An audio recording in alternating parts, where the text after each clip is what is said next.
Hola à toutes et à tous, c'est McDav, j'espère que vous allez bien. Bon, je vous retrouve aujourd'hui pour une nouvelle vidéo, que je vous ai concoctée aux petits oignons. C'est une vidéo qui sera placée sous le signe du divertissement, placée sous le signe de la culture générale, mais surtout placée sous le signe de l'évasion. Car en ce moment on est tous confinés chez nous, on a tous envie de sortir mais on peut pas. C'est pourquoi je vais essayer par mes moyens, par les moyens de cette vidéo, de vous faire sortir moralement en vous présentant et en vous faisant découvrir les plus beaux châteaux et palais du monde. Mais avant toute chose, je tiens à vous remercier pour votre soutien et pour les vues de la dernière vidéo. J'ai vu que ça avait pas mal plu, donc je referai une STS, une vidéo spéciale tueur en série. Donc merci à tous, n'oubliez surtout pas de vous abonner, de liker, de commenter juste en dessous et de partager la vidéo. Ça me fait vraiment plaisir, ça me soutient et ça m'aide à continuer. Sur ce, on passe à la vidéo. Les plus beaux châteaux et palais du monde, c'est parti!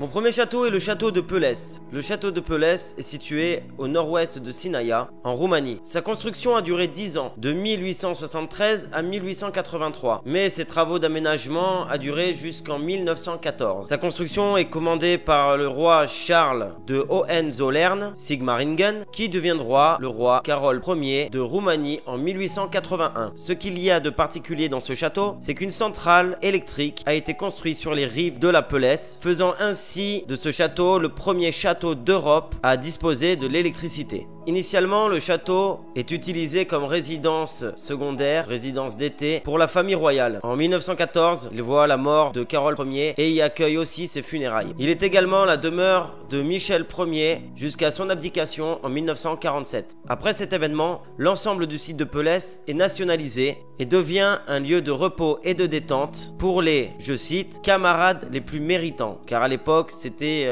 une dictature communiste. Durant les 10 dernières années du régime communiste de Roumanie, Nicolae Ceausescu, j'espère que ça se prononce comme ça, désolé sinon, se réserve l'usage du site. Les seules personnes acceptées alors sont le personnel d'entretien sévèrement contrôlé et à celui de la sécurité aussi. Le site est ainsi déclaré secteur d'intérêt pour le protocole d'État. Puis par la suite, le château devient un site un peu plus touristique. Le château abrite aussi un musée. Dans ce musée, il y a plusieurs salles. Faut savoir que le château compte 160 salles. Le château abrite 2000 tableaux. Et dans ces salles, où il y a quelques salles vraiment musée, il y en a qui sont plus importantes, comme la salle d'honneur, la salle des glaces, les salles d'armes. Et les salles d'armes, elles sont assez spéciales parce qu'elles abritent une riche collection d'armes et d'armures, dont une épée de bourreau du XVIe siècle, qui était utilisée pour décapiter les nobles, et une épée orientale utilisée par les samouraïs pour se faire seppuku. Alors seppuku, c'est comme le harakiri, donc c'est-à-dire c'est un suicide traditionnel. Le harakiri, c'était pour les petites gens, pour les gens un peu plus modestes, et le seppuku, c'est la même chose, sauf que c'était pour les samouraïs et pour les nobles. Ce château est extraordinaire, je le trouve magnifique, c'est pourquoi je l'ai mis dans cette vidéo, dans les plus beaux châteaux et palais du monde.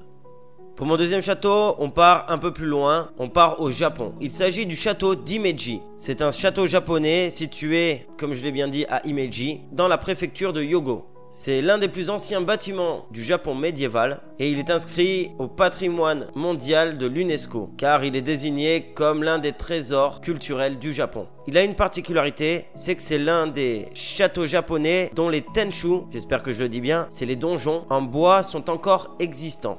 Sa construction débute en 1581 et se finit en 1618. En 1945, Imeji a été bombardé, donc à la fin de la Seconde Guerre mondiale. Et bien qu'une école à proximité ait été complètement détruite par les flammes, le château a survécu presque entièrement intact. Et ça, c'est quand même assez dingue. J'ai trouvé ce château assez sympa. Et bon, si vous allez au Japon, n'hésitez pas à aller faire un petit tour.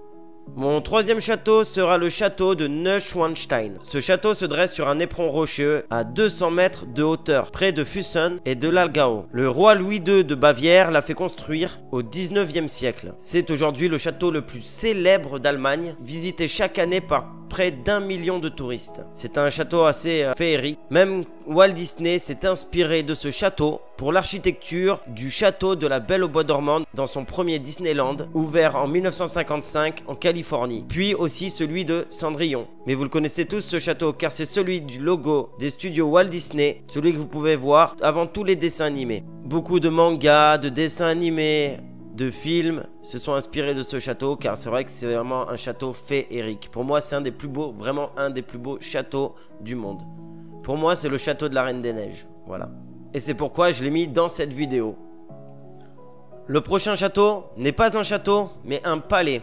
C'est le Palais National de Pena, qui est un édifice historique qui se situe au Portugal, sur l'une des cimes des monts de Sintra, qui se trouvent eux-mêmes dans un parc de 200 hectares dans cette même ville. Comme vous pouvez le voir, il se caractérise par ses couleurs vives, jaune et rouge. On le doit au prince Ferdinand de Saxe-Cobourg-Gotha, roi consort du royaume. Sa construction a commencé au milieu du 19e siècle et ne s'achève qu'en 1885, année de la mort du roi. Donc il n'aura pas vraiment beaucoup profité. Ce palais se situe pas très loin de la France, il se situe au Portugal, donc ceux qui ont eu l'occasion d'y aller et de le voir, qui ont pris des photos, n'hésitez pas de me le mettre dans les commentaires, hein, je prends, c'est vraiment un très beau palais. J'ai pas pu trouver trop de photos d'intérieur de ce palais, mais il est vraiment magnifique. C'est pourquoi il fait partie aussi de cette vidéo. Le prochain château est bien un château et pas un palais. C'est le château de Colomares. C'est un petit château bâti à Benalmadena, ou Benalmadena, je ne sais pas exactement, en Espagne en 1994. Donc il est assez récent. Sa construction débute en 1987 et elle se finit en 1994. Comme vous pouvez le voir, son architecture est vraiment magnifique. On dirait comme des dentelles. Pour moi, c'est vraiment un très beau château qui se situe en Espagne, donc c'est pas excessivement loin. Si vous avez l'occasion après le confinement d'y aller, n'hésitez pas à me le dire et à me laisser des petites vidéos si vous en avez faites, ou alors même des photos.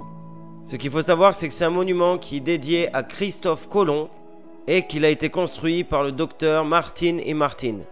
Il abrite aussi la plus petite chapelle du monde consacrée à Sainte Isabelle de Hongrie. Sa base est irrégulière et sa surface est de environ 2 mètres carrés, qui n'est vraiment pas beaucoup. À l'intérieur, on y trouve des images du Christ et de Isabelle forcément, moulurées personnellement par le constructeur du château. Mon prochain château est le château de MacDermot.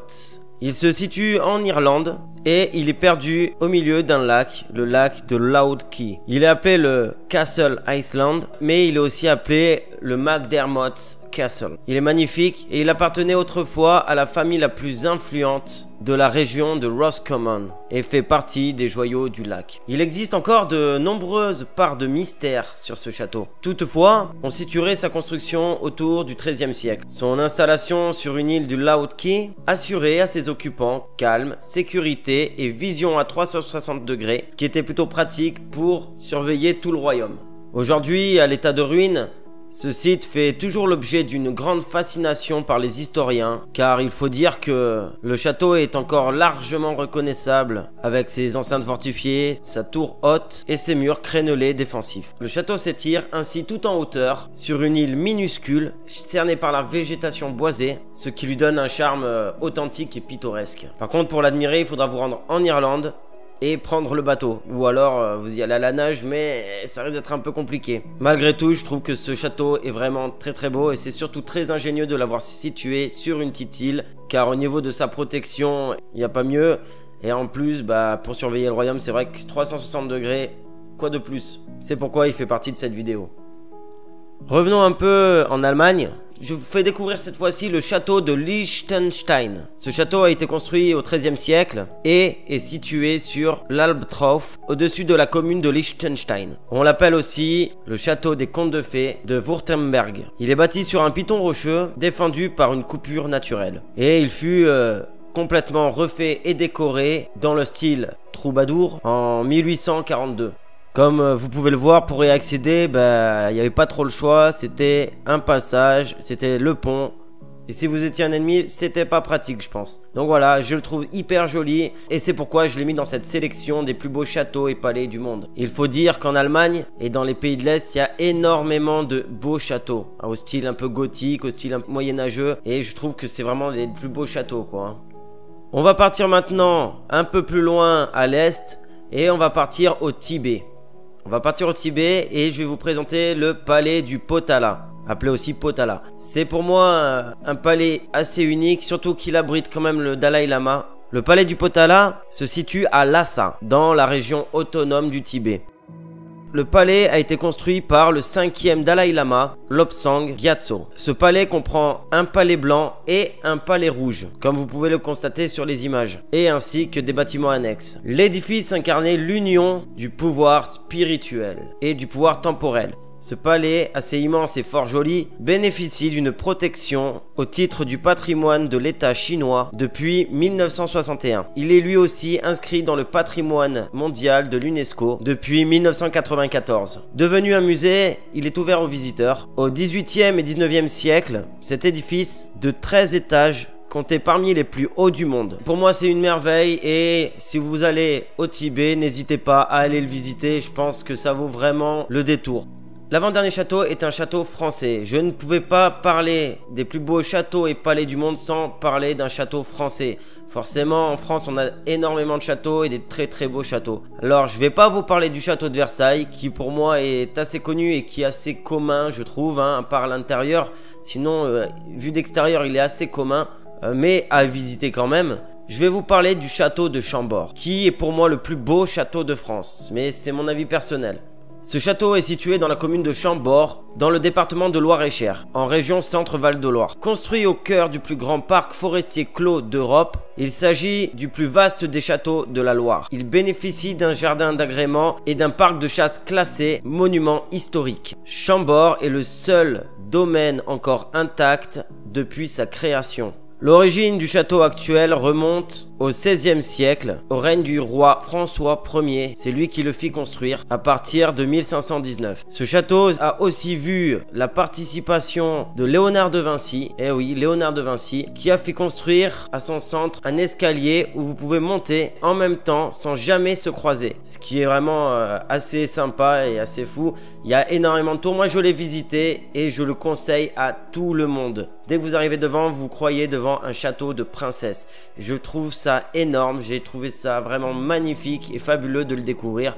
Donc je le conseille à tout le monde, il se situe près de Blois. À Blois aussi, il y a un château qui est vraiment magnifique, mais qui a été reconstruit, reconstruit plusieurs fois. Donc il y a plusieurs parties qui sont de différentes époques. Mais je le conseille aussi. Il y a beaucoup de châteaux en France, mais ce château pour moi est vraiment le plus beau de France. Et voilà, je vais finir cette vidéo par un palais qui n'est pas vraiment un palais royal ni un palais réellement, mais je le trouve énorme, donc je vous le partage. Allez le voir si vous avez l'occasion, il se situe en France. C'est le palais idéal du facteur Cheval. Le palais idéal est un monument construit à Haute-Rive, en France, par le facteur Ferdinand Cheval de 1879 à 1912. C'est un chef-d'œuvre de l'architecture naïf et de l'art naïf. Il est quand même classé au titre des monuments historiques depuis 1969. Alors, ce n'est pas un palais habitable, mais c'est une histoire assez folle. Ce palais a une histoire vraiment dingue et je vais pas tout décrire aujourd'hui. J'en ferai peut-être une vidéo spéciale sur ce palais parce que son histoire est vraiment dingue. Il y a un film aussi tiré, qui est assez récent, tiré de cette histoire-là. Ce palais est aussi bien un hymne à la nature qu'un mélange très personnel de différents styles architecturaux avec des inspirations puisées autant dans la Bible que dans la mythologie hindoue et égyptienne. Ferdinand Cheval est facteur à une époque où se développaient les voyages et la carte postale apparue en France en 1873 lui inspira cet édifice. Les pierres sont assemblées avec de la chaux, du mortier et du ciment. Le palais du facteur Cheval mesure 12 mètres de haut et 26 mètres de long. Il achève sa construction du palais idéal en 1912 et il faut savoir qu'il a construit son palais tous les jours, tout seul, après le travail, ce qui est un effort considérable et je trouve que ça a du mérite. Cet homme était désigné comme fou à l'époque alors que c'était un génie. C'était quelqu'un qui avait de l'ambition et il a tout mis en œuvre pour arriver à ses fins, à son objectif. Pour moi, je lui décerne vraiment la médaille du mérite. Et son idée, assez folle quand même, il faut le savoir, est venue d'un coup. Un jour, il était dans sa tournée et il trébuche sur une pierre. Et en se relevant, il voit la forme curieuse de la pierre. Et là, il décide de faire son palais. C'est dingue. Mais pour moi, c'est un palais qui mérite d'être dans ce classement. Même si c'est pas vraiment un palais royal, si c'est pas vraiment une demeure, ça mérite le coup d'œil. Et niveau architecture, c'est magnifique. Donc voilà, si vous avez l'occasion aussi d'aller le voir, je vous conseille fortement d'aller le voir. Il se situe à Haute-Rive, dans la Drôme. Donc si vous avez l'occasion, n'hésitez pas, foncez. Si vous faites des photos, n'hésitez pas à les mettre en commentaire. ou si vous avez déjà visité ce palais, n'hésitez pas à me le dire aussi dans le commentaire. Ça me fera plaisir d'avoir vos impressions. Et on arrive à la fin de cette vidéo des plus beaux châteaux et palais du monde. Il y en a beaucoup d'autres, mais j'ai choisi ceux-là parce que personnellement, je les ai trouvés beaux, magnifiques. Et voilà, la vidéo est finie. J'espère qu'elle vous aura plu, que ça aura permis un peu de vous évader de ce confinement dû au coronavirus. J'ai pris un plaisir à faire cette vidéo car je suis passionné de châteaux, d'architecture magnifique, d'architecture hors du commun qui sort de l'imaginaire. Et j'espère que ça vous aura donné envie lors de la fin du confinement d'aller voir ces châteaux et de m'en donner des nouvelles. Voilà, donc n'hésitez pas, si vous avez aimé cette vidéo, à mettre un pouce bleu, de vous abonner si ce n'est pas déjà fait, d'activer la petite cloche des notifications, de partager la vidéo si vous avez envie de faire découvrir ces châteaux aussi à des amis à vous. Et n'hésitez pas aussi à commenter la vidéo car franchement ça me fait vraiment plaisir de recevoir des commentaires tant qu'ils sont pas dans le négatif, sauf si c'est constructif. Mais sinon, les haters, ça dégage. Après, je vous souhaite à tous un bon confinement et à la prochaine vidéo. Yes, I